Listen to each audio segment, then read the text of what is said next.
The EWTN Global Catholic Radio Network presents Vatican Insider with Joan Lewis. Each week, Joan brings you news from inside the Vatican and the Church around the world, as well as interviews and answers to your questions. Now, here's the host of Vatican Insider, Joan Lewis. Welcome to Vatican Insider on this first weekend of February 2025. In a minute, I'll look at the top stories of the week at the Vatican, but first want to tell you about my guest in the interview segment, Father Ryan Brady, a priest and a dear friend from Chicago. The story of his vocation is truly inspiring, and we talk about that, his 2021 ordination, the first parish where he worked, and how he ended up as pastor of the church where he grew up, St. Christine in Chicago. Part 1 of our talk airs this weekend. Stay tuned for a great story and some surprises. Now, an overview of the top news stories of the week. No time for a Q&A this week, but if you have a question, email me at joanknows@gmail.com. Sunday, January 26.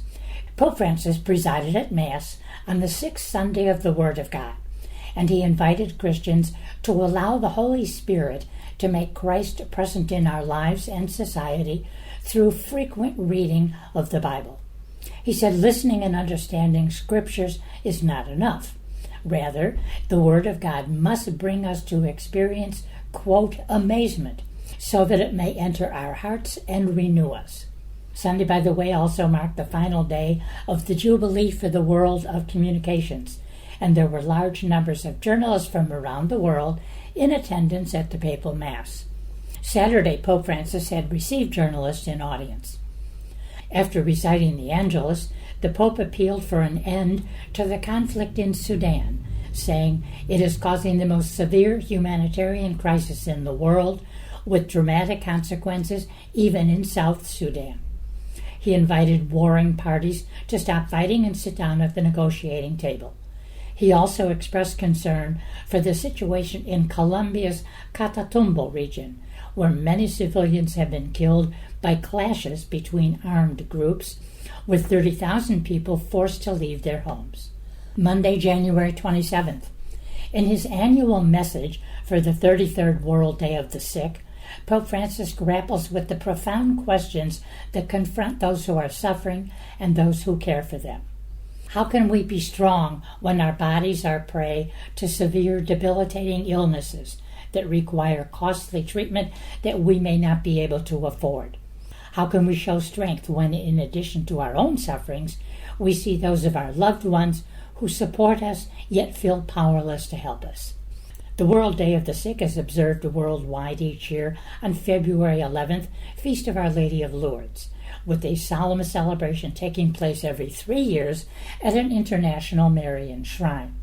In view of the Jubilee year, Pope Francis chose to delay for 1 year the solemn celebration that would normally occur in 2025, celebrating it instead in 2026 at a shrine in Peru. Also Monday, Pope Francis addressed the presidents of Episcopal Commissions for Communications and the directors of national communications offices, and he encouraged them to network together to build a different model of communications, able to sow hope and mutual understanding instead of division. Tuesday, January 28th. The Vatican released Antigua et Nova, Ancient and New, a note from the Dicasteries for the Doctrine of the Faith and for Culture and Education on the relationship between artificial intelligence and human intelligence. It highlights the potential and the challenges of artificial intelligence in the areas of education, the economy, labor, health, human and international relations, and war. Also Tuesday, in a message to the Catholic Social Ministry Gathering organized by the Secretariat of Justice and Peace of the United States Conference of Catholic Bishops, Pope Francis encouraged social ministry leaders to, quote, build bridges of reconciliation, inclusion, and fraternity, and he asked them not to be afraid to be protagonists of history. Also Tuesday, Pope Francis wrote a message to the Conference of Catholic Bishops of India as it meets in plenary session. He asked that the church in India, quote, continue to be a sign of hope to the entire nation, always seeking to open wide its doors to welcome the poor and most vulnerable, so that all may have the hope of a better future. Wednesday, January 29th.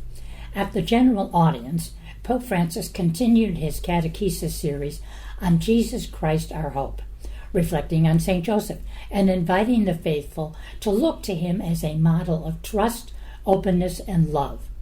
Joseph's role in the fulfillment of God's saving plan, said Francis, was made known to him in a dream.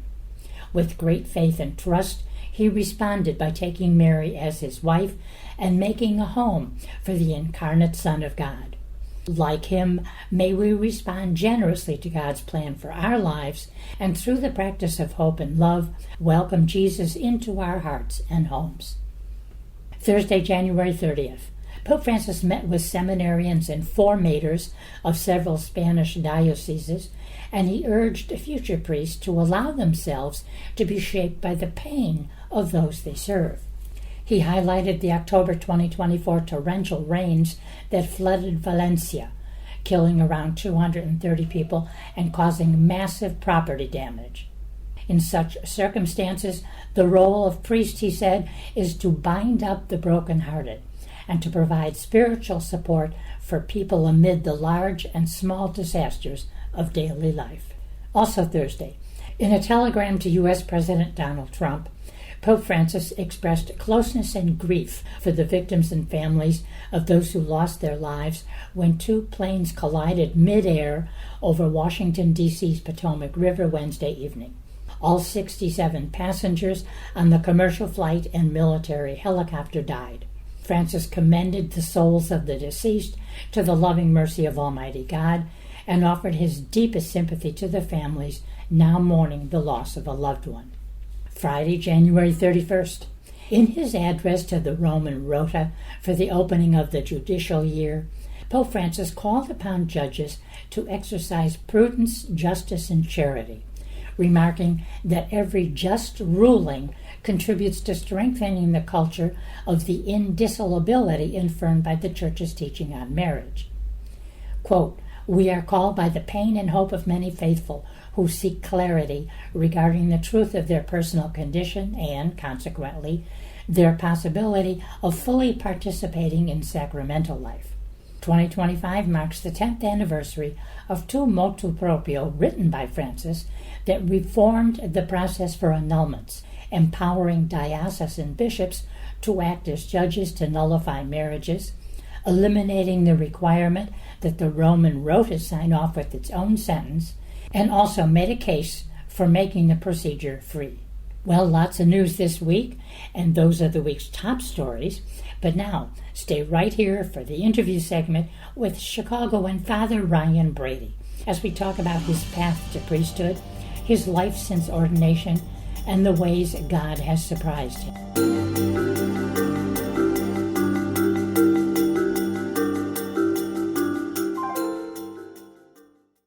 Mother Angelica had a simple goal when she began EWTN: to reach the world with the gospel message. EWTN is the most trusted source of authentically Catholic content on the air today, featuring Mother Angelica, Teresa Tomeo, and Father Mitch Pacwa.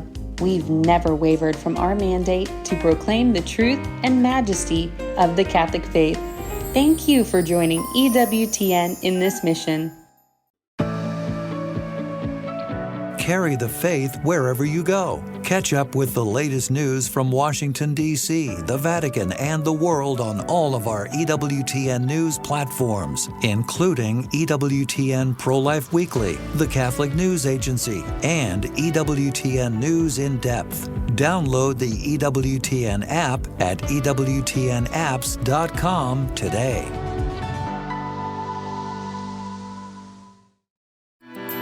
Welcome back to Vatican Insider. Here's Joan Lewis. Well, I just want to welcome my listeners to this interview segment of Vatican Insider, and it's going to be a little bit different than usual because it's the story of a vocation, the priesthood, and friendship.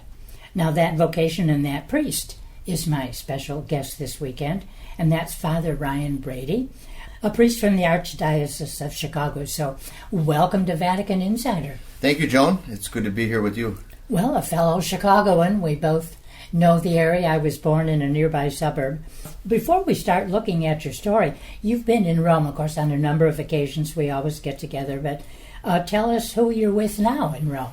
So Rome is my favorite city in the world, besides Chicago, of course. Yeah. And I'm here this time with the patrons of the arts in the Vatican museums. Oh. And there are multiple chapters in the United States and internationally. And what we do is we have people who appreciate the transformative beauty of art. And we restore and repair and refurbish the artwork in the Vatican museums. But also it extends beyond that sometimes, too.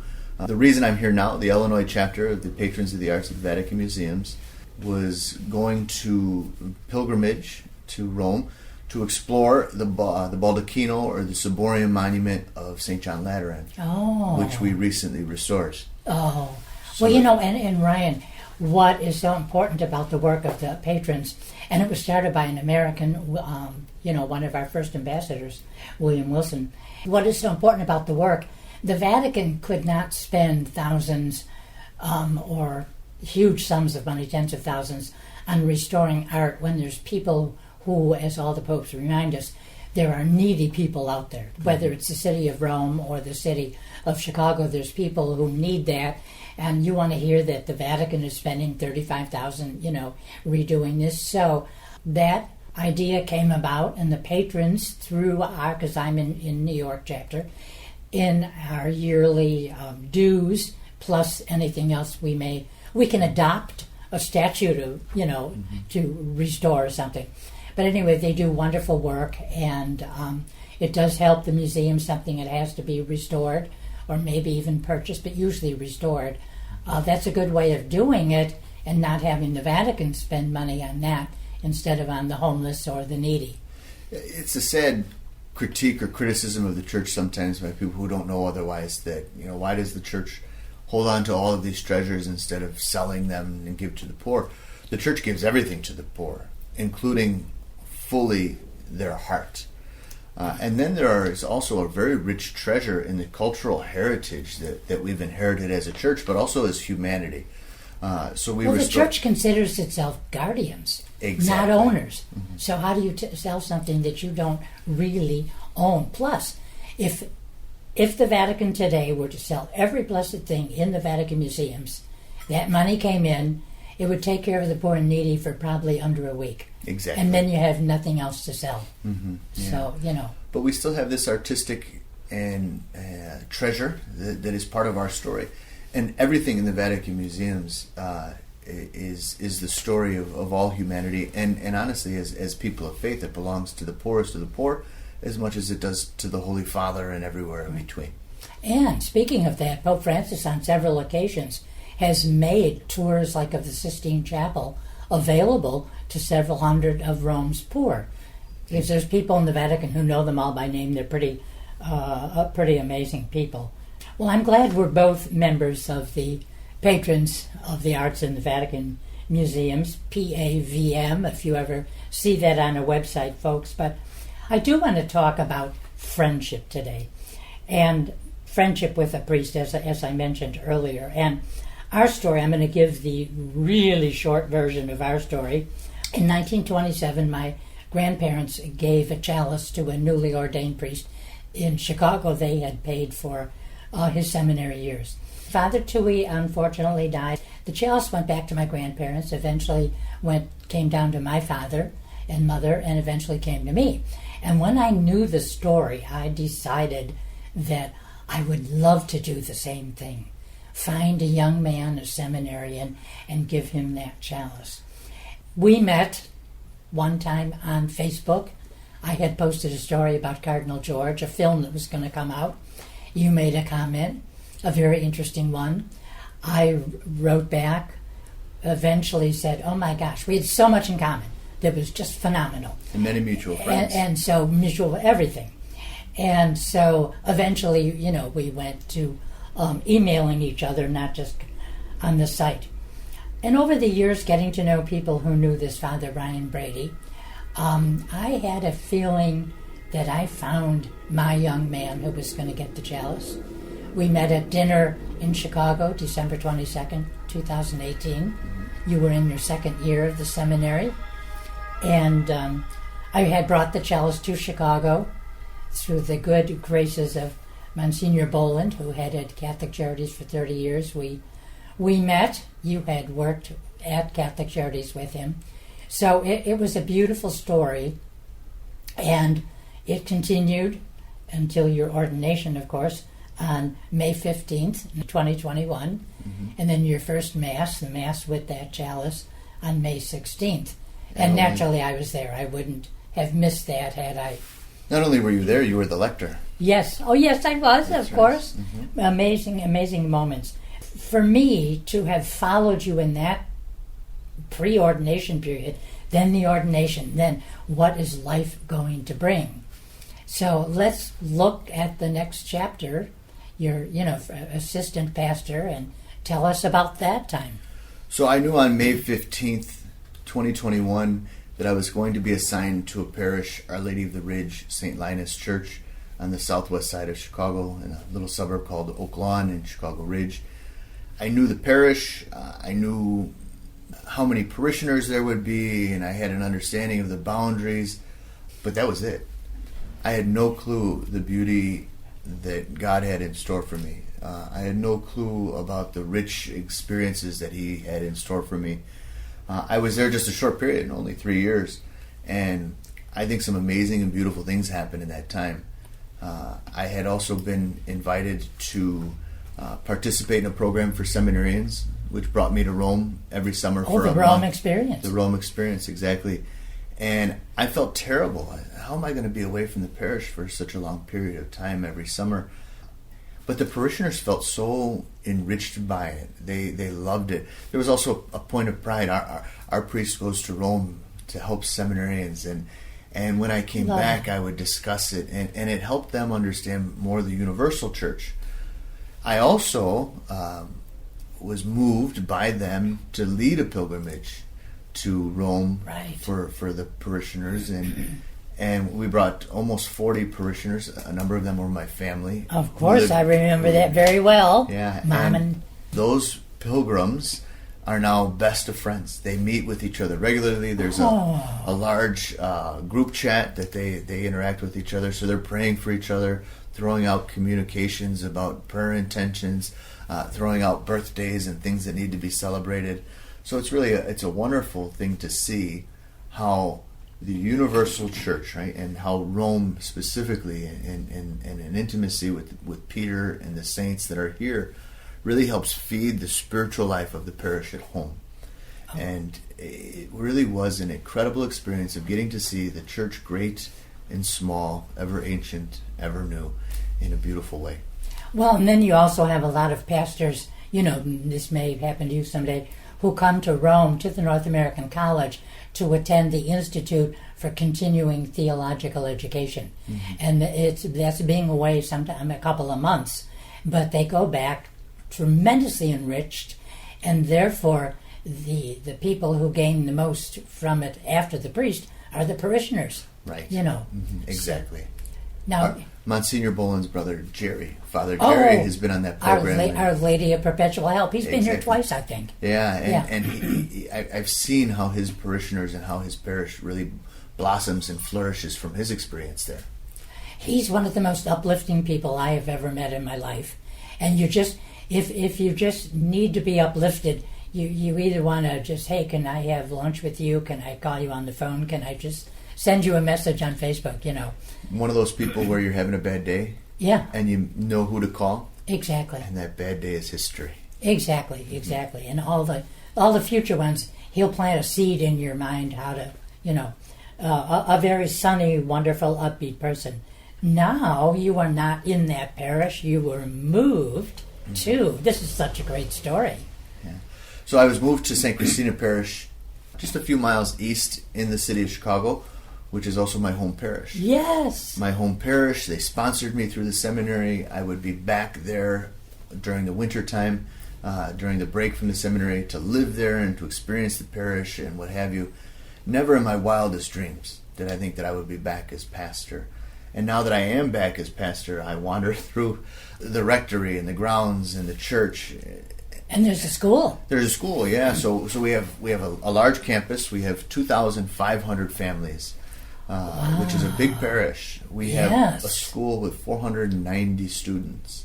We have religious education with 350 students. We have, I think it's 12 or 13 people in the OCIA program now. We have just an incredible community. And they're very proud to be from this community, from this parish, right? There's a rich history and heritage of people in the community that stay in the community. My grandparents were parishioners there, right? So now I'm not the only one who has a story like that. There are people who are attending the same grade school as their parents did. I actually have a couple kids in school where I walk through the school or pop into the classrooms, and one of the students will raise their hand and say, "Father Ryan," and I'll say yes. And my dad said to say hi, or my mom says that, you did this in high school, or you played baseball in high school, or you did that, and it's really, it's exciting, it's happy. Sometimes it takes a priest a little bit of a time to really feel at home and feel that this is my home.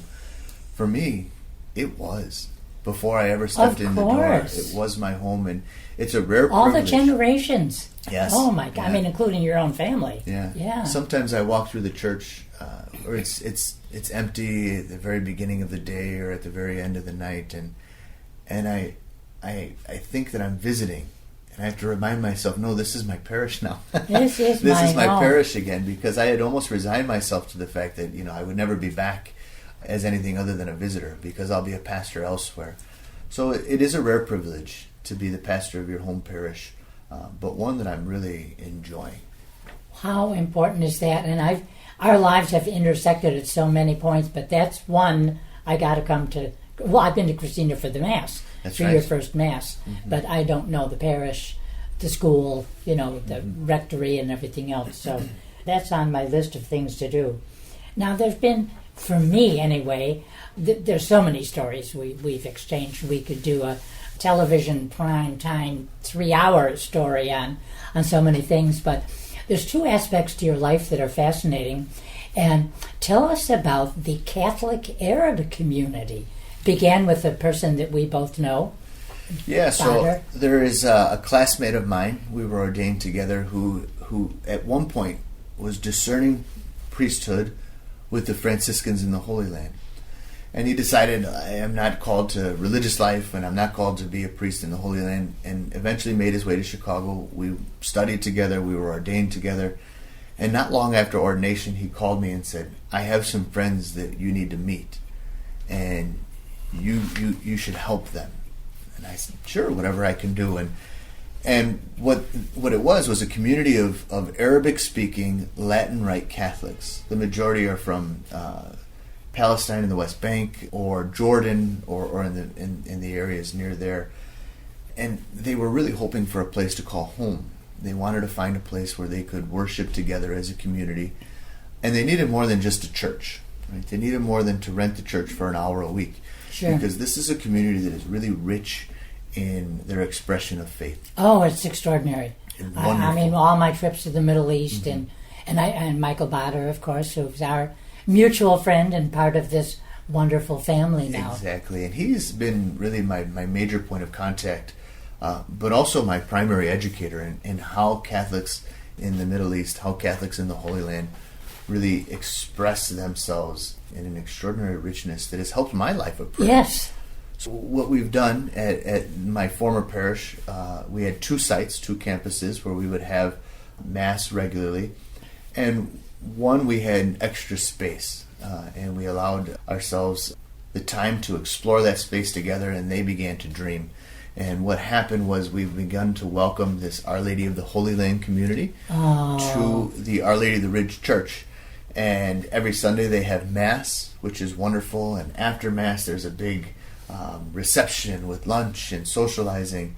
But 3-4 nights a week, there's something else going on. There's choir practice, there's women's groups, there's rosary, there's youth groups. How vibrant. It is incredibly vibrant. But you're right. I mean, I just know anytime I've been to the Middle East, to any liturgy, it is so uplifting. The people are really involved. It's not just a ritual, something they could almost do in their sleep. They're really involved. The singing, the Eucharistic, the consecration, etc. These are profound moments. You can just see it. You sense it when you're at a liturgy. I come back renewed. Mm-hmm. I even look at the consecration, prayers of consecration, in a different way when I remember those moments of fervor. Right, and there's something about the Arabic language praying in the Latin Rite as well. This is the language that was probably closest to the language that Jesus spoke. The Aramaic. The Aramaic, but also there's the chanting that you had mentioned and the richness of incense. Richness, yes. And I'm telling you, Joan, I would have the parishioners from Our Lady of the Ridge St. Linus to come to that community and pray, and they didn't understand a word of it. But they knew right where they were in the Mass because it's Latin, right? They knew where we were. But the chanting and the smell of the incense and so much of the ritual really encompasses you as a whole. And you really walk away not only enriched through your prayer, but hopeful for the church. Sure. Not only in the Middle East, but across the world. Because here is a group of people who've traveled all over, hour, 2 hours, 2.5 hours to attend Mass and to be part of this community. So often we're searching for places of hope, examples of faith well lived, and they found it. That's all the time we have today with Father Ryan Brady of St. Christina Church in Chicago.